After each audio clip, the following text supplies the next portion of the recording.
Nako, sponsor ng dating ex-Kalingap Angels, nagsalita na.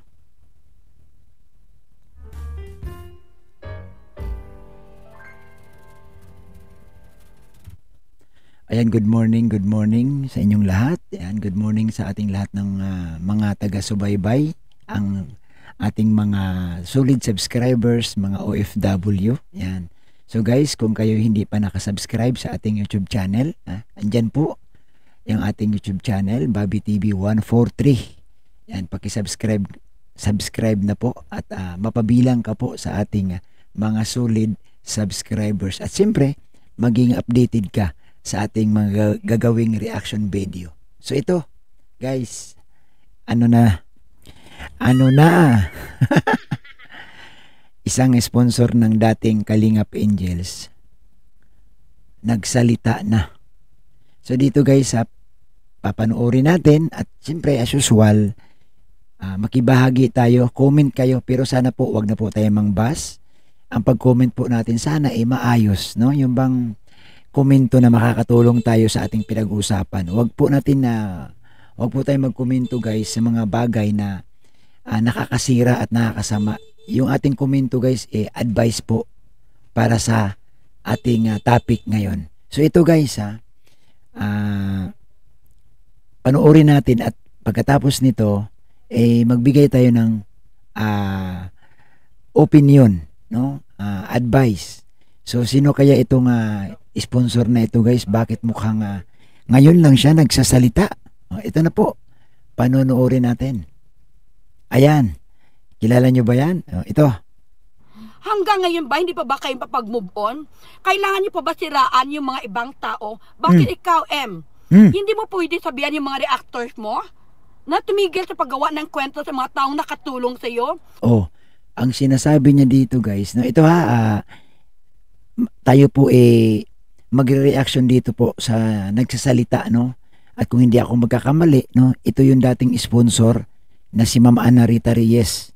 Guys, mukhang sumabog, no? Mukhang hindi niya na pwedeng magtimpi guys kasi mukhang nasasaktan na siya. So ito, panoorin natin ang kanyang sinasabi. Nung walang-wala ka, sino bang tumulong sa iyo? Nung na-aksidente yung mga tatay mo. Nako. Pati mga washing machine nyo, ako pang bumili. Hala, nako. Ngayon ko lang to guys na anyway, ngayon ko lang talaga to guys na nalaman na may ganito pala. Hindi nga totoo kaya ito. O tayo panoorin natin. Panoorin muna natin guys. Ang dami kong naitulong sa iyo, pa sabihin nyo na konti lang naitulong ko, wala akong ambang, inutang ko pa. Hey, hi there. Saan nyo kinuwang impormasyon na yon? Hindi nyo ba tininang yung bank account ko? Kaya mag-isip-isip kayo. Alam mo sa totoo, yung makasama ko mga founder, ay gusto nila manahimik. I don't want to step down in your level. Pero pag hayaan ko na lang na palagi kayo naninira ng balahura na akala nyo perfecto kayo, akala nyo nasa tama kayong community, gumising kayo. Baka isang araw gigising kayo, tama ang sinabi ni Ana Rita.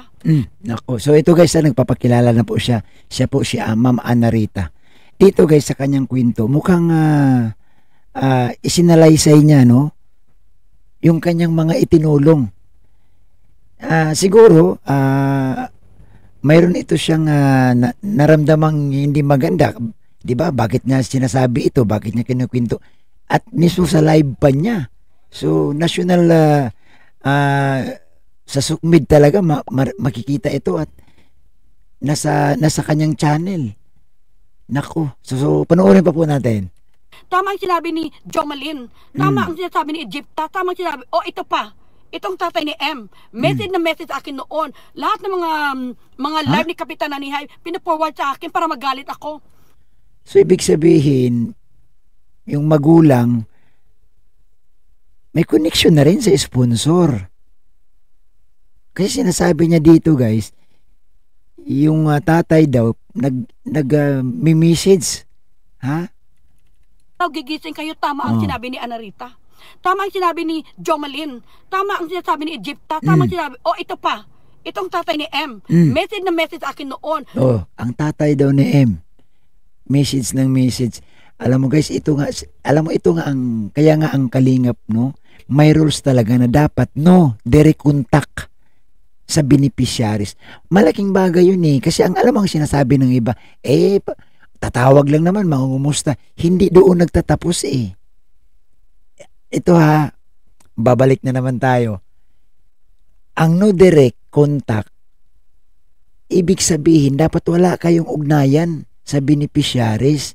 Dapat idaan ninyo sa content creator, sa nag-vlog niyan, sa scouter niyan. Tingnan mo to dito, ang linaw guys, oh. Ni Egypt, tama sinabi. Ito pa. Itong tatay ni M. Message na message akin noon. So hindi niya ito guys pwedeng iimbento kasi bakit niya sinasabi ito kung walang nagmi-message sa kanya. Alam mo, sa totoo lang, lahat naman ng bagay guys, sa umpisa, mag-umpisa yan sa pakukumusta, hi, hello. Sa tingin nyo ba doon magtatapos lang yan? I don't think so. Siyempre, nag-umpisa lahat yan sa tawag-tawag. Lalalim at lalalim. Kaya nga, malinaw ang sabi ni Ma'am Ana Rita Reyes na tumatawag yung magulang mismo nung beneficiaries. Which is bawal po yan, dapat. Kasi nga hindi lang dyan magtatapos sa kwentuhan. After ng kwentuhan, anong susunod niyan? Guys, tanungin ko kayo. I-comment nyo dyan sa baba. After ba ng kwentuhan, wala na bang iba? After bang kumustahin, wala na bang ibang gagawin yan? Nako. Tuloy natin ito. Lahat ng mga live ni Kapitan Hyde, pinaforward sa akin para magalit ako. Nagalit ba ako kay Kapitan Hyde? Hindi. Ba't ako magagalit? Reactor mga yun. Alam mo, may punto si ma'am. Ito guys, kagaya sa akin, nag-react ako nito. Ang mga followers ni M, siyempre magagalit sa akin, bakit ko nireaksyonan ito? Reactor nga eh. Hindi man kami dito gumagawa ng imbento na walang resibo. Ayan sinusundan lang natin ang sinasabi niya. Di ba wala akong sinasabi ito iba? Ito nga yung sinasabi niya, pinupunto por punto lang natin pinapaliwanag lang natin Yun ang iba. Pero alam mo si ma'am, naunawaan niya naunawaan niya. Hindi ako magagalit kasi reactor yung mga yan. Kung walang issue, wala naman silang pwedeng gawin Paano ka mag-react kung wala namang dapat o wala namang issue? Kahit umalit ako, never ako sa mga reactor kasi nirespeto ko sila. Kahit nga, kung ano pinagsasabi ni Egypta sa akin na hindi niya alam, hindi ako nagalit. Alam mo guys, baguhin na natin yung ating pananaw. Doon sa mga viewers, sa mga makapanood nito, baguhin nyo na guys ang inyong pananaw sa reactor. Ang pananaw ninyo kasi sa reactor, kalaban, hindi kami kalaban. Ay yung iba nga, nagpapasalamat nga sa reactor dahil nga sa reactor, nalalaman ninyo yung totoo. Nalalaman ninyo yung, di ba, pwede nyo ipaabot ang gusto nyo ipaabot. Baguhin na, alam mo, makalumang estilo yan makalumang style yan guys, yung pag nag-react ka sa isang beneficiaries, magagalit yung mga supporters. Hello, tingnan nyo muna kung may paninira doon. Dito guys, walang paninira dito. Tinitingnan lang natin. Hindi naman natin minura yung tao di ba? So mali ako guys, pinilinaw ko lang na alam mo, mabuti nga ito si Ma'am Ana Rita Reyes, mukhang nag-open na yung kanyang isipan na hindi siya galit sa reactor kahit na sinusumbong sa kanya ng marami kung ano, hindi siya galit kasi naunawaan niya So dapat makabagong na tayo guys. Huwag tayo doon sa makaluma na pag may nag-react nagagalit kayo, hindi yun tuloy. Kasi alam ko reactor sila, that is their responsibility to tell anong na-observe na anong alam nila. Kasi minsan may mga resibo sila, pero minsan hindi nila alam kasi hindi naman lahat na nagbigay ng information sa kanila nagsasabi ng katotohanan. Diba? Pero ako guys, ayaw ko mag-reaction na wala akong tangan-tangan na kagaya nito. Ang gusto ko kasi, pag nag-react ka, hindi yun sa sarili mong lang. Dapat ganito na mayroong nagsasalita. Kumbaga mayroong patunay. Nandiyan maraming mga tao. Hello, Juliet Pelayo. Kahit si Juliet, nakasama ko rin yan. Mula kami sa isang community na nasira din yun dahil sa inidulo namin hanggang nabuo namin yung international, hanggang nabuo naman yung isang grupo. Kung sino man kayo naiwan dyan mga founder, maging magandang halimbawa kayo. Kasi kayo ang tsukdula ng balahura, pating reactors nyo, mga founders nyo, ikaw, Madam Violeta. Ilang beses mo ako hinayurak-yurakan sa social media, pinabayaan kita dahil matanda ka na. Senior citizen ka na, hindi kita dapat patulan. Pero ngayon patulan kita. Kasi anong sinasabi mo? Itali mo ako sa kamates. Gaano ba kalaking kamates? Isolto naman talaga itali ka sa kamatis. Ano ba yan? Di ba, sana man lang tinaas-taasan, itali mo man lang sa ano man lang, sa papaya. Ano? Sa papaya man lang, medyo. Pero pag sa kamatis, guys, mukhang grabe naman. Ano? So mukhang nasaktan si Ma'am Anarita sa sinabing itali sa kamatis. Tuloy. Puno na ka ba itali mo ako? Ha? Kahit ko wala ka, hindi mo akong binuhay. Kahit ko wala kang binigay sa akin, wala ka sa community ngayon kung hindi sa akin. Jinkilim, ang listahan mo kulang. Kailan ka dumating? Panahon na lang ng birth ni Dan. Nung nagsimula kami, wala kayo. Nakiusap lang kayo sa akin. Hindi ka founder. Ginawa kitang secretary kasi nakiusap ka. Gumawa ka ng lista. Pero saan ang resibo? Hinanap ko sa inyo. Wala kayong resibo. Alam mo guys, mukhang ito si Ma'am Anarita, mukhang solid ito sa mga resibo. Alam mo, hindi ka pwedeng mag-live ha para sa akin. Magla-live ka ng ganito tapos wala kang hawak na resibo. Paano kung hinanapan ka? Yung kanyang mga sinasabi dito, kagaya nung pagbili ng washing machine, kung ano-ano pa, malamang may resibo siya eh. Mahirap guys, umambinto at magtapang-tapangan ka sa live mismo ha. Paano kung bigla kang hanapan?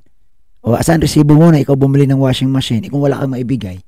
Pero ito guys, sa tingin ko lang ha, ito opinion ko. Kayo ano ba sa opinion ninyo?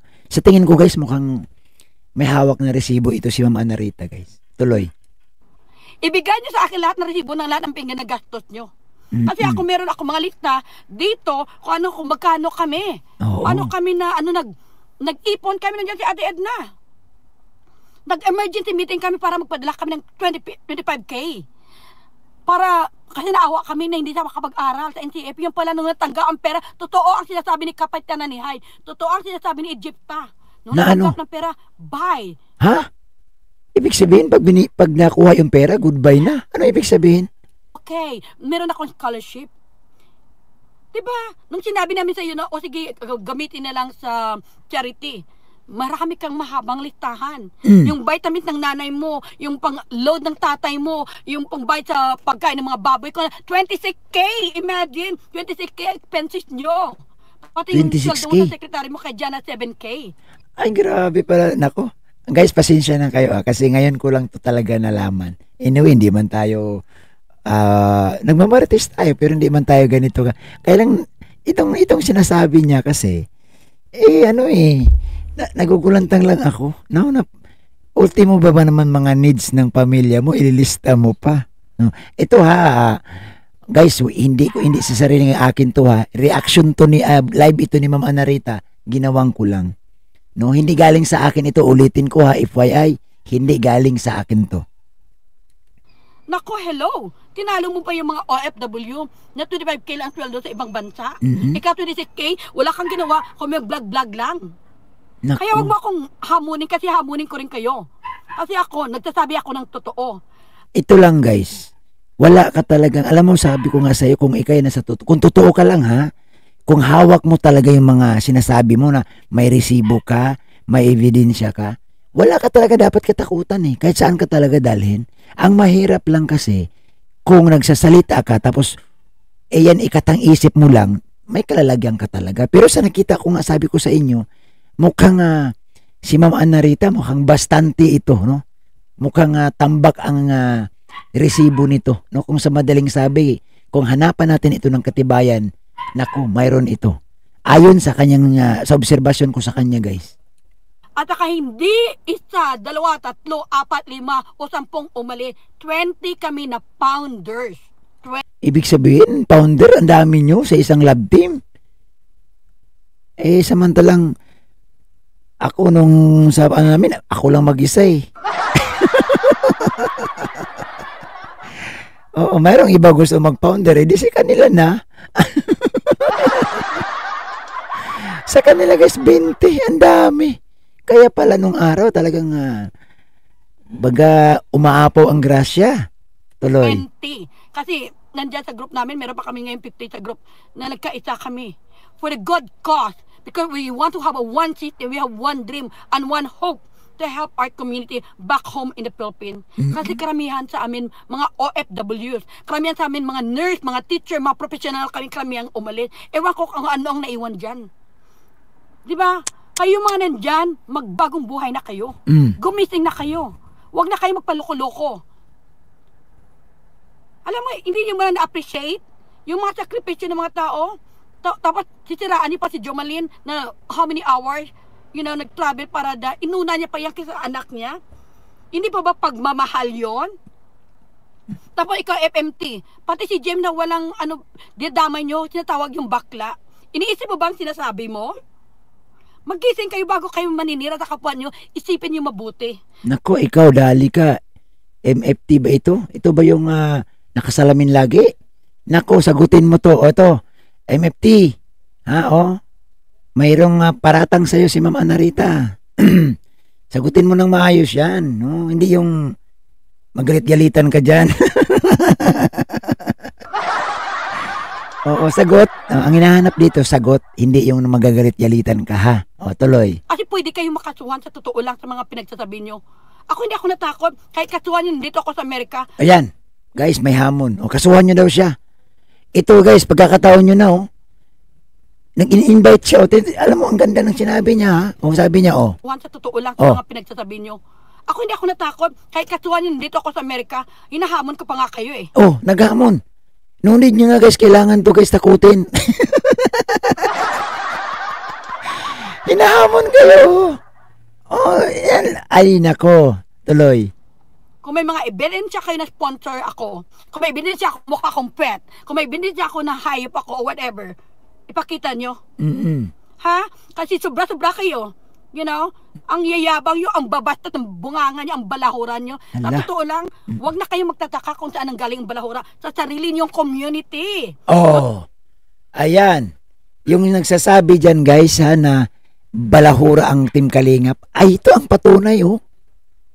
Oh, ito ang patunay guys. Oh, balik. Oh. Totoo lang, huwag na kayo magtataka kung saan ang galing ang balahura sa sarili nyong community. Naku, MFT ba ito?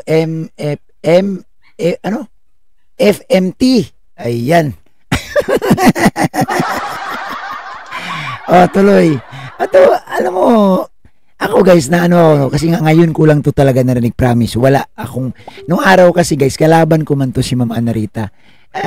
Anyway, siyempre, ako Danjoy, siya hindi. So, normal yan. May mga pasaringan. Pero ako guys, di man ako talaga napatol. Never.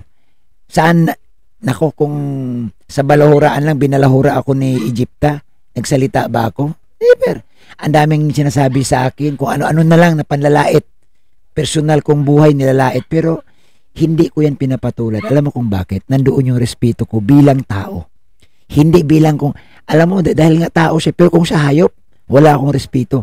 Dahil nga tao yan, nilikha ng Diyos, andoon yung pagrespeto ko. Kaya hindi ako nagsasagot. Tuloy. Noon nandoon ako, walang balahura kasi ayaw ko talaga ng ganun. Kasi I want to spread positivity, I want to spread hope sa mga tao. So ibig sabihin pala, nung panahon pa pala ni Ma'am Anarita doon, walang nababalahura kasi sinasaway niya. Ito yung sinasabi niya ngayon na naririnig natin. Hindi yun ang ginawa niyo. Gusto niyo pag umaalis, titiraan niyo kasi perfecto kayo. Nasa totoo lang, baka pa yung maghihirap. Isang araw gigising na kinaubos ang pera niya kapadala. Tulungan niyo muna yung mga sarili niyo. Ayan. Maganda ito guys ha. Itong sinasabi ni Ma'am Anarita na tulungan mo muna yung sarili niyo. Real talk ito. Ha? Real talk ito sa ating lahat. Wala na pong general ito sa lahat na. Sa mga tumutulong dyan, no, sa mga iniidolo ninyo. Guys, anong sabi niya? Tulungan nyo muna ang sarili nyo. Ako may balita ako guys, nangungutang para lang maipadala sa kanilang mga idolo. May alam ako. Baka hindi nyo pa naayos yung mga tirahan nyo. Ayun, tama. Inuuna, parang kasi minsan, dahil parang gusto mong lagi kang bida, ay, gagawa ka talaga ng paraan hanggang sa magkautang-utang ka. Baka wala pa kayong pera para sa mga health and life insurances nyo. Baka wala pa kayong mga investment saving emergency. Di ba ikaw, Ate Jenky Lim, gusto mo pa humiram ng pera sa akin noon? Naku, para ito. ipadala kay Em, nagsabi ko wag na. Allah, wag niyong gawin yan, guys. Please. Naku. Guys, wag niyong gawin na manghiram ng pera para ipadala sa mga hinahangaan ninyo. Isa po ang tawag dyan, may tawag ako dyan, guys. May tawag. Akalain mo, manghiram ka para ipadala lang doon sa iniidolo mo o doon sa hinahangaan. Huwag mong gawin. Ahanga ako sa'yo. Kung yung pera mo inihiram, ipadala mo sa pamilya mo. Sigurado ako, wala ka mang anak o kung single ka, may kapatid ka, may magulang ka, may pamangkin ka, may sikankasin ka, may kamag-anak ka na naghihirap. Huwag niyong sabihin hindi sila naghihirap. Bakit gagawin niyo yung ito sinasabi, guys, hindi galing sa akin ito ha. Ang sabi ni Mama Narita, ito pakinggan natin ulit. Ikaw, Ate Jenky Lim, gusto mo pa humiram ng pera sa akin noon? Oo. Para ipadala kay Em, nagsabi ko wag na. Manghiram ka lang para ipadala sa isang hinahangaan mo. My goodness, hasta la vista, baby. Anak ka ng pating. Wag mong, yan ang tawag sa, no? Ang tawag yan sa amin, guys, sa Negros, isa kang balingag. You know why? Manghihiram ka. Ito ang gusto kong bigyan ng emphasize, ha? Ito yung gusto kong ipaliwanag ng maigi.